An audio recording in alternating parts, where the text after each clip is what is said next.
Directly उनको report करे और उनके ले। अपना बंदा, बात वही है अंदर की कि वो अपना बंदा इधर अंदर अपॉइंट करना चाह रहे हैं। जहाँ साहब हमारे साथ मौजूद रहिएगा। साबिर शाकिर साहब से एक बार फिर से हमारा राब्ता हुआ है। साबिर साहब, क्या समझते हैं आप, जो इस वक्त इसहाक डार को पाकिस्तान लाने का जो फैसला है, क्या वो मिफ्ता इस्माइल पे अदम एतमाद है या फिर वजीर आजम शहबाज शरीफ पर अदम एतमाद है कि उनसे संभाला नहीं जा रहा है और इसहाक डार साहब बतौर डिप्टी पीएम वो तमाम जिम्मेदारियां आप निभाएंगे? देखिए, मिफ्ता इस्माइल साहब को कौन रखना चाह रहा है? शहबाज शरीफ साहब कंटिन्यू करना चाह रहे हैं। शहबाज शरीफ साहब चाहते हैं कि मिफ्ता इस्माइल तब्दील ना हो। फिर शहबाज शरीफ साहब का जितना भी ग्रुप है वो भी यही चाहता है कि मिफ्ता इस्माइल को तब्दील नहीं होना चाहिए।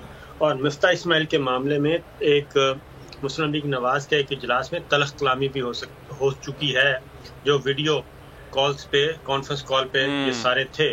और शाहिद खान अब्बासी उसमें बरसे थे। इसहाक डार साहब ने कोई हार्श गुफ्तगू की थी और उसमें ये पहले भी तजवीज़ आई थी कि जी एक डिप्टी प्राइम मिनिस्टर के तौर पे उनको लेके आएँ और 4 वजारतें उनको दें। और जो इजाजुल हक साहब बात कर रहे थे, यही बात है कि de facto prime minister Nawaz Sharif साहब अब डे टू डे अफेयर्स तो नहीं देख सकते।